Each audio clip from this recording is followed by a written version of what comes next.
Well, good morning, folks. This is going to be a ripper of a Leading Your Best Life interview. I'm with Elliot Smith. Now, Elliot's such a cool dude. He's got more hair than me, so stay tuned for that one. And I've known Elliot since he was just a kid. And he's got a very interesting life. So, Elliot, welcome aboard to this Leading Your Best Life podcast. G'day, Leigh. Thanks so much for having me. Mate, you're a groovy dude, and you're going to be a dad as well, mate, which is fantastic. You announced it just last night at our meditation class. Oh, it's super exciting. It's a miracle, really, isn't it? Absolutely. Life, mate. It's an absolute miracle. Absolutely. And the circle of life, because I know your mum and dad and have known you guys since you were just bloody a whippersnapper as well. Yeah, I know. I seem to remember standing out the front of one of the holiday houses on G Street in Lancelin, having a chat with you and Dad and a few of the other guys. And I thought this guy's interesting. He's got a lot of energy. Slightly loopy. Exactly. No, it's good. Yeah, great. Well, we'll get to that. So, Elliot, let's start. Tell us a bit about your background. What's been the Elliot Smith journey? Talking of mum and dad and all that stuff.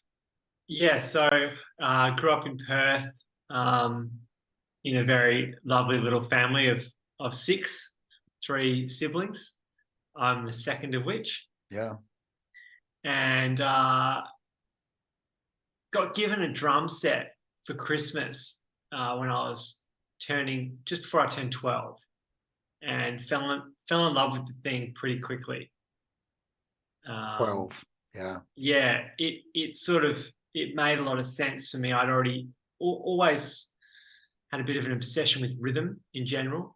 Apparently I could be found as soon as I got some school shoes, sort of trying to do tap dancing on the kitchen tiles floor. So there was a affinity with rhythm from the early days, and the drum kit kind of was a nice next step to that affinity. So got the drum set, and through school it sort of became the focus, and then eventually went on to study music and become a professional musician. So it kind of went from bit of rhythm in the house to my job. From tap dancing to Whopper. You're a music graduate at West Australia Academy of Performing Arts. Is that right? Yes. Yep, that's right. Fantastic. Well, Hugh Jackman's home school and quite a few others, eh? Yeah, it's an amazing place. And I think the big difference for me was, you come out of school and everyone's sort of saying, oh, what are you going to do next? It's always that hot question. And the fact that I was plugging into a degree meant that everyone didn't ask me that so much anymore, because I was doing something. And really, I just was around a lot of people that were inspired to practice and work hard on getting good at what they loved doing. Mum and Dad were super supportive of me getting into whatever I wanted to get into, and that seemed to be music, which has been fruitful.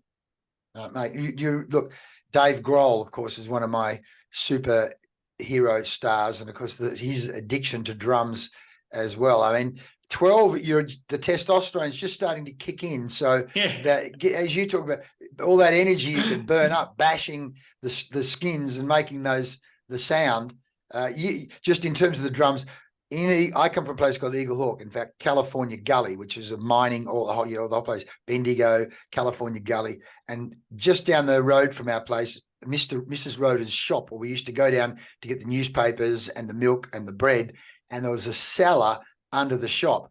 And Barry Roder had the drums in the cellar. So on a Saturday afternoon, you'd go down the shop and the floor would be vibrating because Barry's down in the cellar bashing the drums. I'm going, oh, mate. No, often, eventually I got to know him and his brother, and I'd go down the cellar and just listen to him bashing the drums away, and talking, boys talk down in the cellar.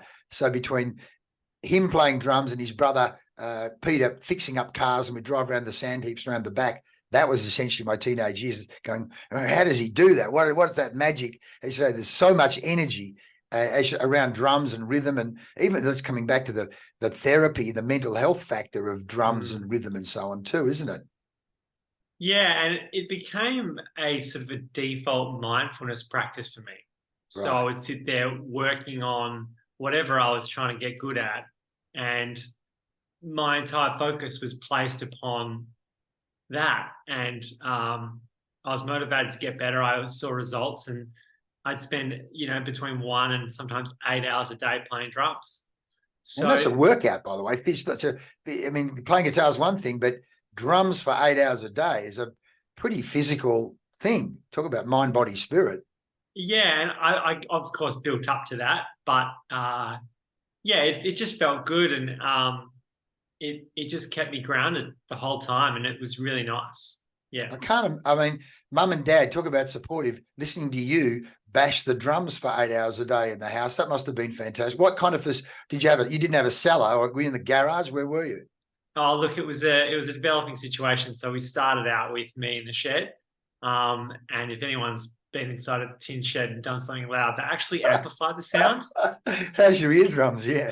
So neighbors, yeah, that we had some more tolerant ones and some less tolerant ones, and I Yeah. don't blame the less tolerant ones, because Yeah. Yeah. if you're not the drummer themselves, then it can be less than ideal. We had council complaints, we had the police visit. I wasn't popular amongst all, but I was following my dream, which I was pretty Yeah. happy with. Yeah. So talking of dream, the way this unfolded was my mate Jerry McNeil. Jerry and I had been in business together, been mates for years. I knew the girls, Ella and the girls through their teenage years, one way or another. In fact, I'll tell you a story. One day, what's the eldest one's name that ended up getting into the mining industry? Courtney. Courtney.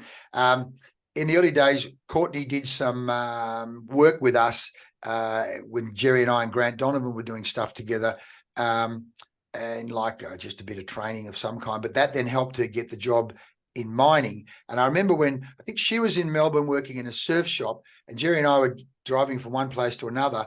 And so Courtney would have been, I don't know, 18, 19, 20, whatever she was. And I said to Jerry, you get on so well with your daughters, mate. What's the secret? Because by that stage, my daughters were, let's say, Grace might have been 12 or 13 and Caitlin was like 10 or 11 or something like that. And they were starting to get very narky with me, my daughters. And he said, Leigh, don't worry about it. Daughters leave you at about age 10 or 11, but they come back at about age 21. And I went, really, I can't wait till 21. Because I think all of the issues that girls they're going through, the chemicals and growth and relationship with boys. And so dad becomes this kind of lightning rod for everything that annoys them about boys. Every, annoying bloke that's saying and doing things to upset the girl, you become the lightning rod. So I copped Right. that. And as it works out, it's not unusual. And sure enough, he was absolutely right. The girls did come back at about age 21, because we're all great mates these days. So watching his daughters be a bit older was a real learning journey and inspiration for me. Yeah.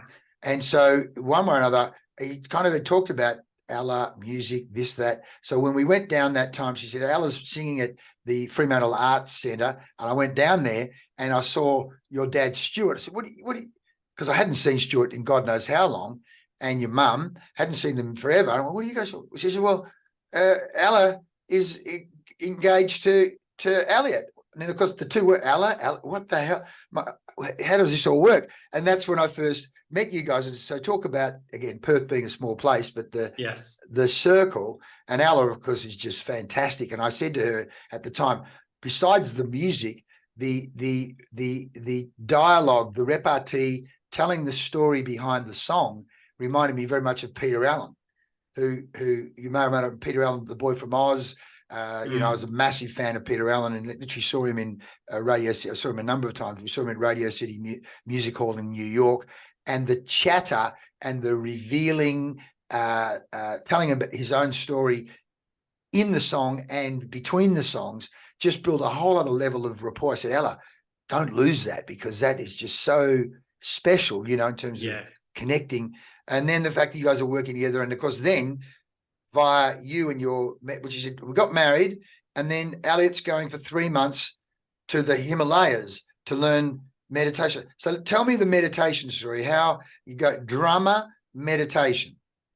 Yeah, it's an interesting sort of journey, actually. So as I said before, the drums sort of ended up as this sort of default mindfulness practice and was keeping me pretty grounded.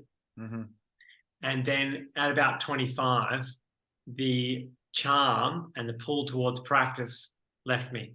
Oh, I, at what I age? just, about 25, 26, maybe Really? coming over 20, like it just slowly started to peter out, where I just didn't, I'd done, I guess, about 15 years of it.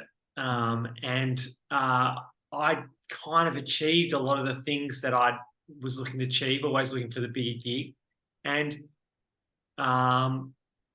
as that petered out, my anxiety started to come up. And I eventually wasn't feeling that good, and life was feeling hard. But the practice not being there seemed to make life, it took the balance away. And I eventually started to looking and happened upon, through a friend, this Vedic meditation course, where it's a 4 90-minute sessions over 4 consecutive days, little meditation course. And she was impressive with her ability to cruise through life and deal with demands and challenges. So I thought, she's a good example and she's recommending it. I trust her. I'm going to give it a go. And within a few days, I was feeling 10 times better. The anxiety really took a back seat quite quickly, and I had a really good time. So then within a couple of months, I just thought, I got to teach this, because you felt, I want to teach it. Yeah. If it could help me, then it could help others. And that was motivating. So I checked it out and looked around, and the sort of the purest, most real deal way of learning was to go to the Himalayas for 3 months with a guy called Tom Knowles, who actually brought Vedic meditation and is the master himself. So I got to go study with him for 3 months, which is intensive. We did 14 hours a day of meditation for the middle month. Wow. Which you can imagine sitting, in your mind for that amount of time each day can be Just you and your mind. Yeah, and you get pretty comfy there, and it was actually pretty lovely.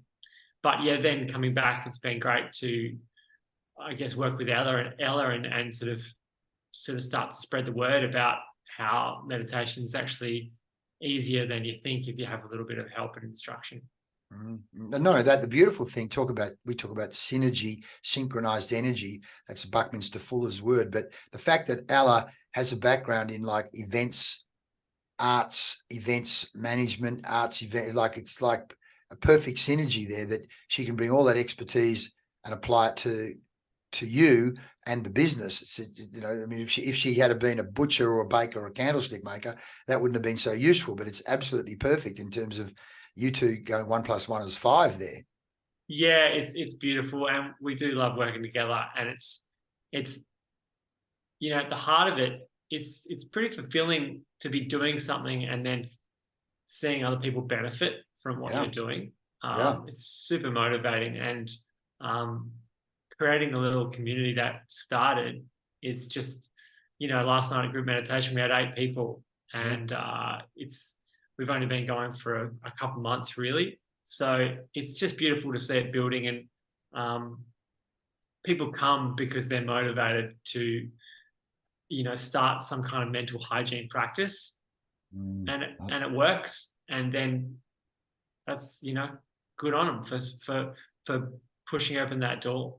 Mate, I love words, of course, and that concept alone of mental hygiene practice, you're absolutely right. And because one, which I've mentioned to you, is since COVID, I mean, I formed a business partnership with a mate of mine who'd been to India a number of times, and he's always about, well, you've got to turn the eyeballs inwards, and I think you're operating at too superficial a level, and you need to go deeper. And I just go, oh, a load of bullshit, and but then I did start to listen to meditation on YouTube. I do 5 minutes and 10 minutes here, and then literally I started recording my own, particularly around affirmations, because one, that guy Joe Dispenza, that if you know the guy Joe Dispenza, and that whole linkage between thoughts, feelings, internal chemistry, to the point, where obviously I've known way back in the 80s when I was doing my master's degree, I got involved with a psychologist. In fact, two psychologists. We ran stress and health workshops, stress, health, and wellness workshops. And I got those guys, Ross in particular, did a kind of meditation stuff, which I went, oh, that's Ross's thing. He's been to India, but I'm a fitness guy. I do the exercise stuff. And so I intuitively, I knew it in the wellness model, talk about, physical, mental, emotional, spiritual. And I kind of, spiritual, that world that you can't see, the world of vibration. It's like, yeah. But, we know there's more to this world than meets the eye, my friend, and all that stuff. But it's only recent time I started to do these meditations, and I did start to go, wow, I'm calmer. There's no doubt about this. And then listening to Sadhguru and listening to all that whole philosophy, and it's so useful. So I knew already that I was getting benefit from morning stillness, but doing what you have taught in terms of the Vedic meditation, and again, I wanted my son to do it with me, James, and he was only too keen to do it. The whole idea of the mantra, which as you said, you chose based on the person, where they're at and what they want and so on, and shutting off that conscious mind, or at least doing its best to go deeper, the level of, as you say, hygiene, cleaning out basically a lot of the bullshit, stuff that's going on, that mental chatter has been quite profound. And I say to people, it's nothing new, because the Indians have been doing it for 5,000-10,000 years, but it is new to me. And it is new to James. And James had said after the very first night where you had given him his mantra, he goes, I've never felt so relaxed. So to get that, said that to me. Yeah, we got our money's worth in that one statement, let alone the journey with the group over the 4 days. And James and I, well, he lives in a different house, but we know we did the 20 minutes in the morning and 20 minutes at night. It's quite profound, but I'm talking about it and raving like a zealot, an evangelist on this, but it has to be experienced, doesn't it, Elliot? So yeah. Your thoughts on what the I interesting. just said. Well, that's the interesting thing, and it's nice with James's report there, is I've never felt so relaxed in my life. Now, I gave him just a little bit of instruction and gave him his mantra, and he had that experience. People think meditation is really hard. People think that meditation is this thing that you need to get good at over 20, 30 years. It actually works first time for most. Yes. and it's extraordinarily easy with just a little bit of guidance. Yes. And for an anxious mind, for a mind looking to squeeze a little bit more joy out of the day, whatever it is, it always seems to work. But yeah, it's good. Well, let me just go, because now you've got me thinking. I'm going to share my screen because there's two things. The first thing was I had your website up there so people can access meditation with Elliot and all of the great things that are there on the website, folks. So go check it out. But in terms of benefits, as part of again, I said the Joe Dispenza thing, and I literally I'm just going to pull up in what's his bloody name now? I've forgotten his name now for the moment. Tools of Titans. What I did was Tim Ferriss. He said 80% of the people that he interviewed meditated in one form or another. I went, what the hell? And so I actually like world leaders, high level performers, and all those types of cats. And that's right. So I've put a document together, mate, and I'll gladly send it to you. Here it is: 10 companies that practice meditation. Google search inside Google have what they call an Inside Yourself Institute. From Murdoch to Ray Dalio, here is meditation more than anything in my life has been the biggest ingredient of whatever success I've had, which is Ray Dalio, billionaire founder of Bridgewater and Associates. And it goes on and on and on. Tim Ferriss and the 90%. He'd say, what is it? Despite the fact that there are people from tennis to surfing to cryptocurrency to whatever, like any field you can imagine, which are some of the best, some type of morning mindfulness or meditation practice would span, say, 90% of the successful people. But at the heart of it, meditation is a simple practice. It's about training the mind, control. Mate, I've just, so there it is, Inc. 11 wildly successful entrepreneurs who swear by meditation. Jerry Seinfeld, Oprah Winfrey, Huffington, Ray Dalio. Look, because I've got proof coming out of so I'm happy to send that to you to use as well, mate, to save you the time, because I want to go, is this a bit of bullshit or what, but it's just unbelievable. I'm just saving you having to say all of this stuff. So, and of course, the average person, I'm sorry to say, has little or no appreciation of it. And of course, then the other thing is they confuse it with some kind of, if I can't be a Christian and meditate because it's some kind of religion that might somehow conflict with my beliefs and blah, blah, blah. It just goes on. Dr. Bruce Lipton, The Science of Epigenetics and Biomedicine, Science and Spirituality, Stanford University, Michael Singer, Tony Robbins, Sadhguru, Joe Dispenza. So I just can imagine, I've collected this stuff, mate. So I'm going to send it to you because cord cutting, I've got to say, Elliot, this area blew me away. I don't know whether you guys did anything like this in the Himalayas, but the whole concept of cord cutting, in other words, people you've given power to, or even things that you've given power to, we say, I'm taking my power back. How super important that was, that I hadn't realized I'd consciously or unconsciously disempowered myself by giving power to people that, at the end of the day, in many ways, of course, you give people power, sometimes they use it back against you in ways that aren't so useful. So, mate, thoughts, comments on what I'm just revealing to you in this kind of information that I've gathered here? Yeah, the cord cutting thing is an interesting area. So a lot of that stuff has to do with sort of personal storyline and identity. Yes. That's been sort of built in our experience through life. So interestingly, when we meditate and use our mantra to dip below the layer of thought into what we call transcendence. Transcendence just means to go beyond, and in this case, go beyond thought. Interestingly, in that field, in that space that you dip into, that you need to have an experience of it to really know what it feels like. But it feels a little bit like before you go to sleep. Yes. The cord cutting idea is interesting because in that space, the whole sort of storyline of life sort of disappears. And we get an experience of, some would say maybe our true identity, which is actually not made up of all those experiences.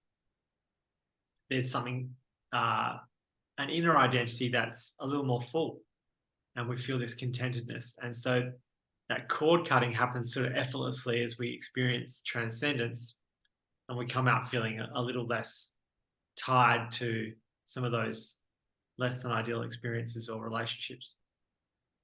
Mate, unbelievable. I just want to, while you're talking there, because my brain at times wants to go, where's the science behind this? And of course, it's all there, as you say, layers of thought there, human brain waves, gamma, beta, problem solving, alpha, relaxed reflection, theta, meditation and creativity, and then delta, deep sleep. We can measure, and they do measure brain waves, and there it is, that theta state, 4 to 8 hertz. We go into meditation. 1, we're beyond relaxation, and 2, we're actually getting into literally that creative state. Now, I read a book years ago, and I can't remember the name of it now, where the guy talked about, I mentioned it to you guys, Thomas Edison would be inventing something, be stuck on a problem, let's say the electric light bulb or whatever he was doing, because he had like that tens of thousands of patents. It was incredible. He would sit with a rock between his knees and a tin lid on the floor, close his eyes and go into relaxation and ponder the problem. And what he knew was he didn't know he was getting into theta brainwave state, but he knew if I went too asleep, I'd go to sleep, my knees would open and the rock would fall and hit the tin lid and wake me up. So he actually trained himself to essentially go into that meditation and creative state. And in that state is where he solved and invented so many of his inventions. So as I said to you, my thinking is we do the 20 minutes, and in that last 2 minutes, I'm thinking, okay, what's happened in that meditation? Because half the time I don't even know what's going on. I'm in that state. Sometimes then your brain comes out and you're thinking of stuff, and then you go back into the mantra. But I've got pages and pages of notes of ideas in terms of either podcasts or what to do with clients or money or a whole range of, where is my, it's all over the place here at my desk. It's so useful. Now, on the other side of that, if you look at a podcast, when the Rolling Stones were recording Exile on Main Street, they'd be working on a song in that French chateau. The problem at that point was Keith Richards was on heroin, and they couldn't finish a song. Keith would go downstairs, shoot up on heroin, be knocked out for 2 or 3 hours, and come back with the riff to finish the song.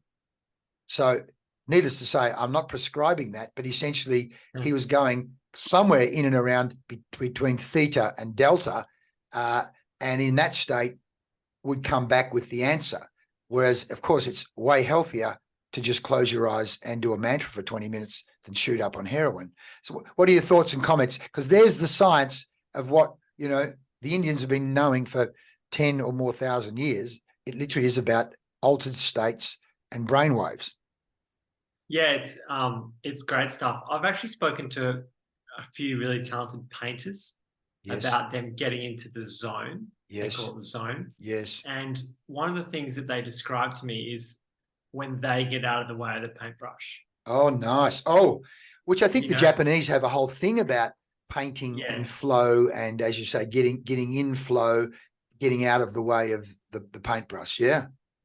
Yeah, and what's interesting is they say they, it might take them a little while, but they get good at sort of getting into that zone, and then they don't have so much of an intellectual kind of control over what's happening. They're just in that flow state.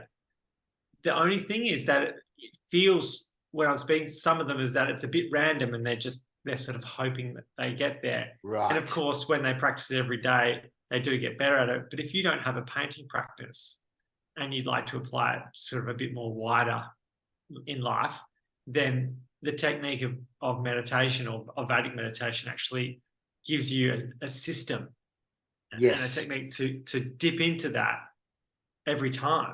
Yes. And so you get into that zone, and it's sort of not just applied to the painting, it's applied to whatever's needed for you in that day, that week. Like for you, it's what to do with clients or the podcast. For others, it might be, how to speak to their problematic child, whatever it is, or how to, what the lock and key behind that last sentence of the chorus they're writing for their song. It could be anything. Absolutely, where they left their keys. Yes, indeed. All of that, because again, a lot of my work is based on neuro-linguistic programming, and neuro-linguistic programming says the conscious mind is the office boy and the unconscious, subconscious mind is the boss. So in NLP, when they're talking therapy, or you're talking influence or persuasion, or even certainly in music and songs, they say, why talk to the office boy when you can talk to the boss? Yeah. And the subconscious thinks in terms of metaphor, pictures, lateral. But what you had me thinking there, when you look at just Jerry Seinfeld said, he was doing transcendental meditation twice a day, said if he hadn't meditated at lunchtime, because they were writing the show and recording it in the same day, he said it was meditation. It was the meditation that re-energized him. It was the meditation that allowed him to tap back into creativity. He attributes meditation as the central factor that allowed them to be so creative and so productive and so calm. I mean, essentially nothing seems to trigger Jerry Seinfeld. He's just Mr. Cool, isn't it? Yes. And his quote, one of his quotes is, you know that feeling 3 times a year when you wake up and go, oh my God, that was the best sleep ever. Yeah. That's meditation, except every time, twice a day. Yeah, great line. And the other person, of course, you've got his book on your table, is the great Rick Rubin. Talk about, Yes. as you say, systematically getting into the zone to do absolutely consistently brilliant, creative, envelope-pushing work for it's. They say 3M, the Post-it note company. They say 3M, 33% of its products are from 33% of its revenue are from products that didn't exist 3 years ago. And they've done that consistently for 35, 40 years. In other words, they've got a consistent process for being creative and innovative. It's not a fluke. And as you say, let's just take Rick Rubin, for example. Rick Rubin has the meditation process for consistently being creative. And watch any of the interviews with him and Paul McCartney, or so many of the other people, Red Hot Chili Peppers, and all the people. It's this calmness. Again, you say Rubin. It'd be pretty hard to trigger Rubin, I would imagine. I think you tell me, but I think by him being doing it, demonstrating, got guys like Kiedis and Flea and all the people who've worked with him. A decent chunk of them then get into meditation themselves, because they go, my God, if I'll have some of whatever he's having. Yeah. Yeah. What are your thoughts or stories on that? Yeah. Yeah. I guess when we meditate, and you showed it there with the brainwave graphs, is that we're dipping into that field of creativity. And we feel creative in that space, but it gets pulled back out and spills back over into life. And so the creative solution, and out of the problem mindset, they sort of switch.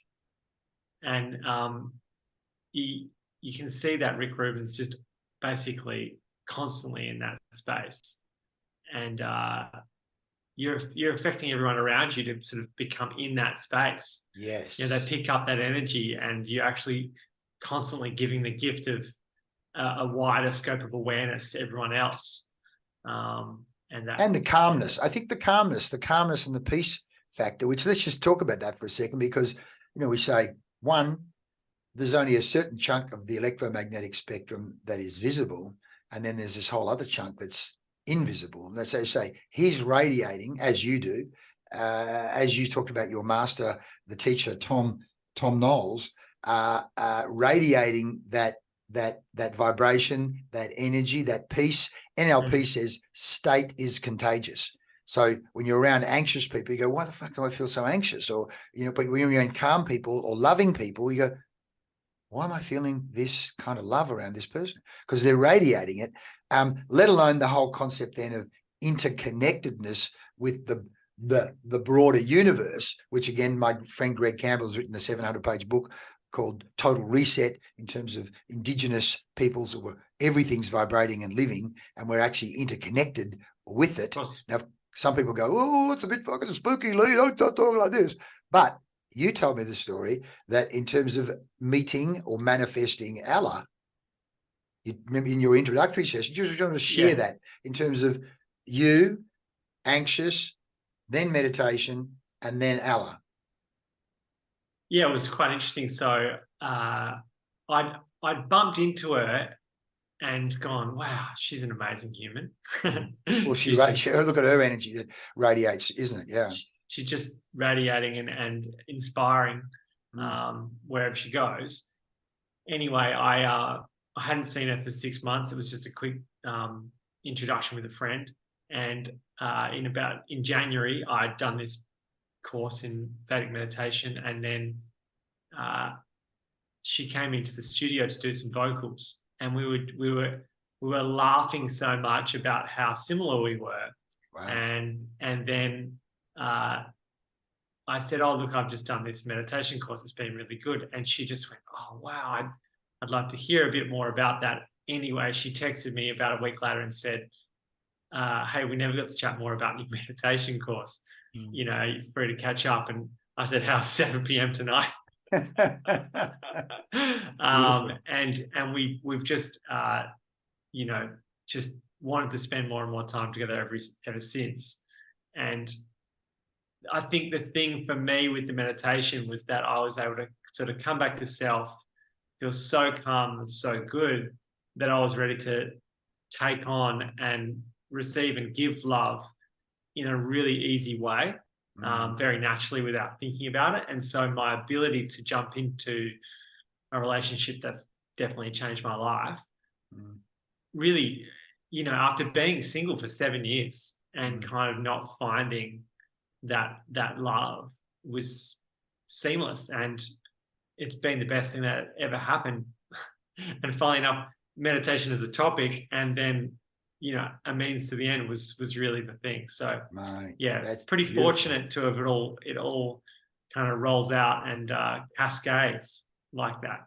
Well, as you say, the state you were in by that stage, as you say, the other side is the anxious person. How is that an attractive state? Like, because in terms of if state is contagious and you're anxious, people are like, I want to spend more time with that anxious person. Like, it doesn't quite work that way. Yeah, I mean, I guess when we're in that sort of fight and flighty state, our scope of awareness tends to sort of come down to more of a tunnel vision. Yes. And the peripherals, which sometimes is where the good stuff is, they're still there, but we're not perceiving them. Absolutely. So someone like Ella could have been on my peripheral, and it might have taken another 10 years to find it. And it's okay. We all find what's on the peripherals that we need to eventually. But the idea of meditation and getting out of our own way a bit is that things could happen a little earlier and a little quicker and without as many bumps. Yes. As you say, getting out of your own way. Getting out of your own way is such an important term. And of course, we do work with the kids in the water polo squad in terms of getting out of their own way. In fact, there's one I'll need to do some work with over the next few days. The coach said, her thinking process in the game is getting in her way, being too hard on herself, bashing herself up, being out of the moment, all of that stuff, getting at it. But as you said, I think we're all guilty of it. I was just coaching a business guy yesterday who's the same age as me, and we'd said, this guy, he's full of bullshit, as in he's so in his own way. We didn't quite use those terms, but it's being able to recognize that my thought process, and somewhere intuitively that guy already knows it, because the other side of it is, we say, take responsibility for your results. If you're not getting the results you want, don't blame the rest of the world. Turn the eyeballs inwards. That whole concept. Take responsibility for your results, which really is get out of your own way. Stop listening to your own bullshit and stories, which again, in this particular guy's case, I know he's had family trauma way back. And again, that's part of what you're teaching in the Vedic meditation is, and the therapist, what happened in that years of 5 or 10 or 12 or 15, those early years. And in fact, we had an American movie star just commit suicide at the weekend. They talked about, someone said the guy, his family split up. The mother was in northern the US, the father was down in LA. They put him on the plane at age 5. The guy was traumatized by sitting next to drunks on his own. I forgot the guy's name, the guy from Friends. But all of this stuff, we've all had stuff go on in the Matthew Perry. Everybody's, as you say, everyone's got a story, and everyone tells themselves stories. But part of the meditation process you talk about is clearing and cleaning that up over time. Do you want to just make reference to that? Yeah. So a big part of what we're doing in meditation is actually ridding the body of our accumulated stress. So we know that a conversation that goes badly comes up a week later and, I feel bad again. And sometimes we use the word trigger. You can term it however you like. But we know we do accumulate stress over time. Yes, and it's not all in the head. As you say, it's in the body. The body. Yeah. Emotion, feeling, we feel it in the body. So that we've all felt that, and we've all felt that ability accumulate this experience, this overload of experience over time. And sometimes it's hard to feel like we're getting rid of it. Now, in sleep, where we're getting rid of some of it each night, I'll sleep on it. I'll feel better in the morning, but we don't get rid of all of it. We know that after a week sleeping, that conversation is still bothering us a little bit, and maybe sometimes getting worse. So in the meditation, it's like we transcend below the layer of thought, and it's the smooth version of processing. Yes. And we let go of things. The idea of we get the mantra and we actually learn to let go of it rather than hold on. So we let go of control, and the mind actually has a nature to move towards greater and greater happiness and let go of these things. But we just have to take away a few of the distractions for a little while, and it happens kind of effortlessly. And we don't have to intellectualize it. Sort of intellectualizing the problem, it's sort of like fire with fire after a while. Yes. So the meditation allows us to just sit there happily. And the reason why young James felt more relaxed than he's ever felt is because he's processed a whole chunk in that one meditation. It's gone. Right. My cup's been emptied a little bit and I've got more space in it now. It's beautiful, mate. It's absolutely beautiful. And I just made the note there. There's friends of mine who are so busy in their mind, the monkey mind, running around a lot, and in fact addicted to being busy. Somehow, their identity is, I'm so busy, which I literally did a podcast on it this morning because I was speaking to a mate of mine on the phone as I was driving home from the beach. And this mate of mine, he and I have been mates since 1976, water polo, and he came over to Perth in the early 80s to hang out with me. And as I said in the podcast, we were sitting on, I'll never forget, we were at the lake in Shenton Park going for a bit of a walk, and we're sitting down. He goes, Leigh, everybody walking a dog is actually a spy for ASIO, and they're spying on me. What? And Telstra vans, they're actually wanting to try and kill me. I went, what the hell? Now, in my master's thesis, I was working with a social psychologist, and we were looking at a model called the Rappaport model, which talked about the relationship between family, work, and leisure, and how each of those provide, I called it oxygen, that help you stay afloat mentally and physically, to help you feel well. Sure. And in this case, my mate, his family wasn't that tight, and certainly leisure. By this stage, he'd stopped playing water polo, and his whole world was work. He lived and breathed the drama and the excitement and the status and the power of work. And for some reason, it was in and around politics. Him and his boss got sacked. So he was essentially cut out of this universe that he was living in, and he had a breakdown, a nervous breakdown, the anxiety. So in the fighting that led up to it, I'm sure there was heaps of anxiety, stress, anxiety, and they lost the fight. And so he literally was suicidal. In fact, he did attempt, So there we were today talking about fight or flight, because, we'd spoken about fight or flight. And I was telling him how the value I'd got from the meditation, which he had done. He said, I did that years ago. I've stopped doing it. I said, mate, well, so these people say, I've done it years ago. It's like saying I swam 10 laps 20 years ago. It's not quite, because I love the quote from Aristotle, we are what we repeatedly do. Excellence then is not an act, but a habit. And if we're talking about excellence in peace, excellence in harmony, excellence in mental health, mental hygiene, it's the habit, which of course is what you're teaching. So again, I'm just an evangelist telling all my mates, I can see you want to tell me, respond. No, look, I had a pretty great experience when I was about 12. That sort of, I learned that thing of, okay, daily practice makes a big difference. Yes. I kept coming third in the running race. All right.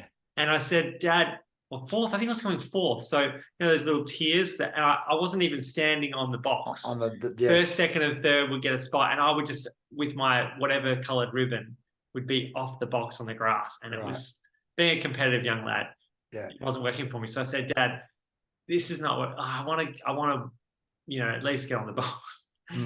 And he said, well, why don't you practice? These other kids are not the greatest athletic kids in the world. You just need to do a bit of practice. I said, oh, I don't know. He said, look, we'll go down the park and we'll run a 400 every day. Wow. So I ran a 400 every day for about 3 or 4 months. Oh. I won everything that year. Oh, that's a beautiful story, mate. Including the long jump, actually the discus too.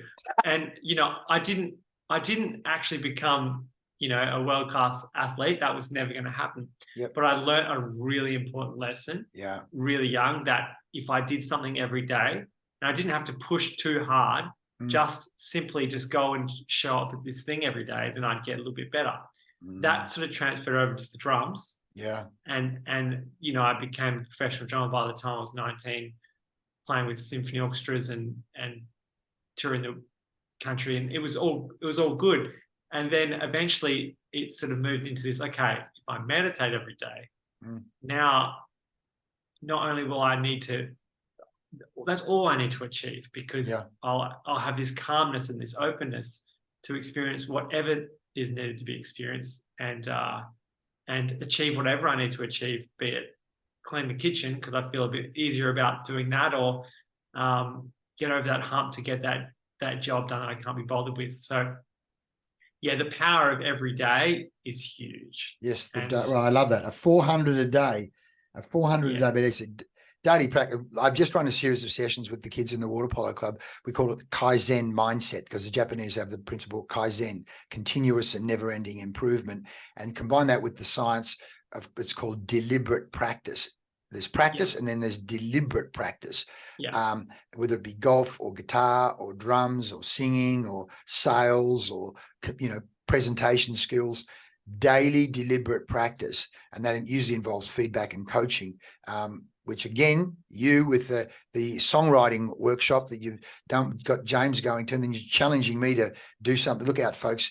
Elliot is challenging me to write songs. To talk about deliberate practice, it's going to be 3 words and 2 chords. We'll start with, E and G or E and A or something. We'll see where that goes, C and G maybe, go crazy, Leigh, Oh, the rock and roll coach is coming. I'm loving it. I can't wait. Stay tuned, Australia. So I love to ask people, talking about leading your best life, what are some of the books you're reading at the moment, Elliot? We say, leaders are readers. What brain food are you taking in terms of reading or listening to, whether it be podcasts or Audible? But what are some of the things that are by your bed, or things that you're consuming in terms of reading? Okay, so I just finished Shantaram.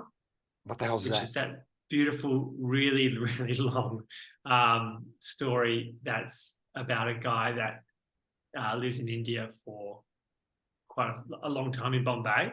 And experiences the slums, and sort of he starts to understand that the joy and sense of fulfillment that the people in the slums have, contrasting with the lack of joy and the lack of fulfillment that the people that are in bigger high-flying roles have. And he sort of experiences both and gets to compare and contrast the two and see where the happiness lies. And it's this amazing sort of phenomenon of people that have nothing, that are having a great time and connecting as a community. So that's Shantaram. And then I'm listening to Australian birth stories, because I'm learning all about childbirth. Oh, right. Nice. Yes, good idea. And as a male, sort of supporting my wife to give birth soon, I'm just really enjoying sort of picking apart what this process is, all the different options, all the pathways. So that's very interesting, and I'm learning a lot about things I never knew before. And then I just started, is it A Long Road to Freedom, Nelson Mandela? Yes, The Long Road to Freedom, yeah.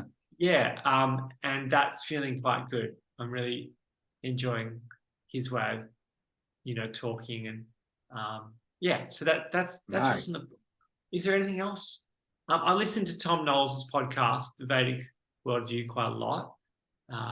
Because that's what I love. But they're the things I'm checking out.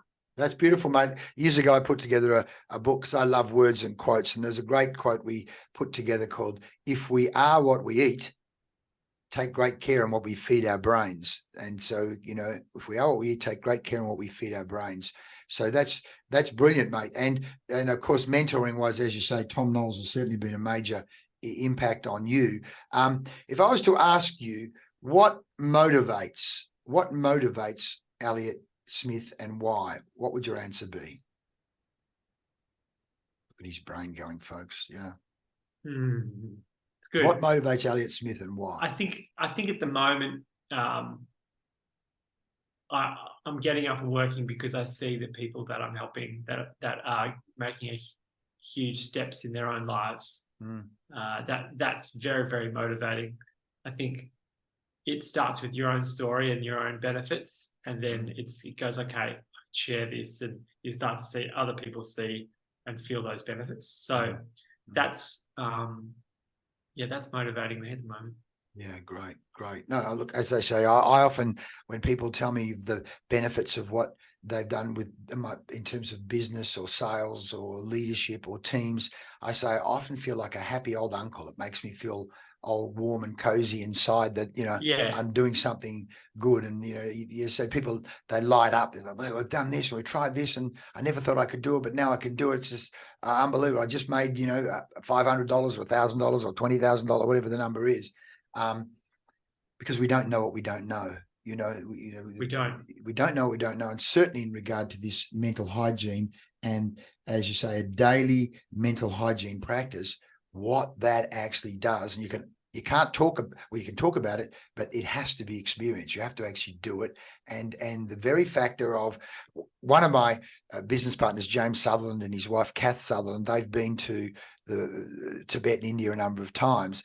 And when I talked to Kath the other day, I was saying that this mantra thing is just unbelievable. She talked about the mantra, you becoming the mantra, and then at some other point you may get another mantra because you're vibrating or your beingness is at another level, which I went, didn't know about that. But anyway, that's a whole other story, I'm sure.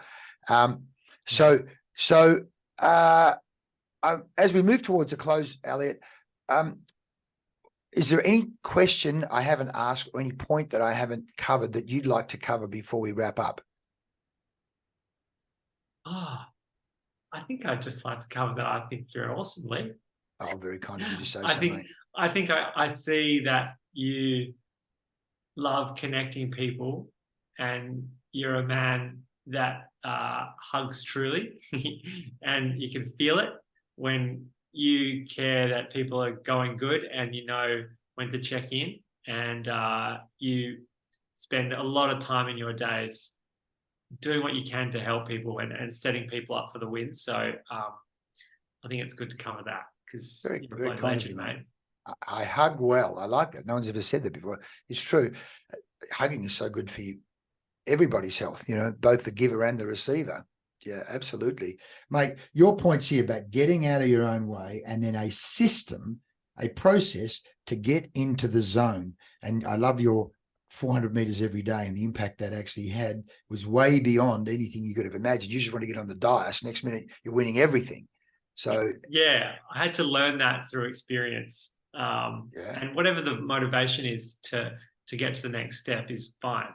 You know, my teacher taught a really famous cyclist how to meditate because the cyclist said, you know, will this take some time, some seconds off my time? And the answer is actually yes, because the nervous system that's calm performs better. You know, when we watch Michael Jordan on his documentary, what's he doing before the game? He's sitting there for hours doing nothing, so that when he does need the adrenaline, it does come up rather than having it out up here in fight and flight before he plays. Anyway, after a few weeks of meditating, the cyclist came back and said, "Oh, there's a lot more to this, isn't there?" Yeah, there is. And we can ask some of the bigger questions and get answers. It's good. Yeah, it's beautiful, mate. Absolutely beautiful. Well, all the best with your business. I'm just going to go back to your website. So, folks, you want to get hold of Elliot, then I think it's called Meditation with Elliot. There it is. You can't get any simpler than that. It's Meditation with Elliot. Touch base.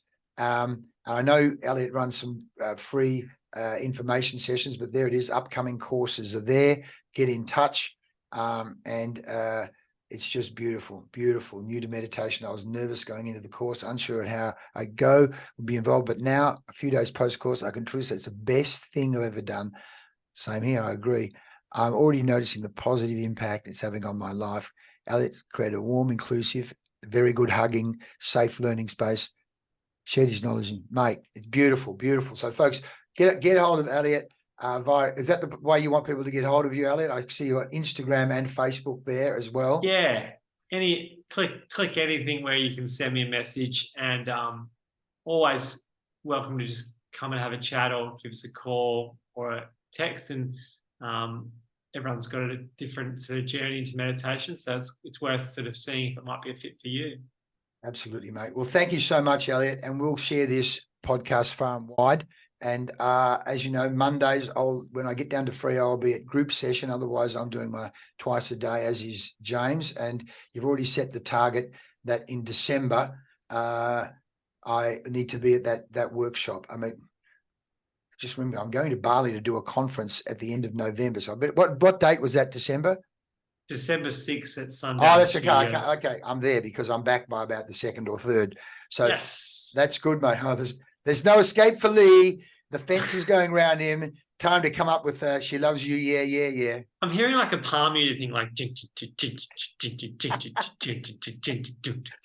Wow, that sounds like Peter Allen. That's a bit of Rio in there somewhere. Yeah, I'm hearing that kind of thing for you. I don't know, but you do the feel you want to feel, but yeah, it's good. He's just planted a subconscious seed in my mind, folks. He's playing mine, but he's probably right. Who knows? Elliot, thanks so much, mate, and I'll see you very soon. Have a great one. Lots of love, Leigh. Lots of love to you too, mate. Thanks. Bye. Cheers, man.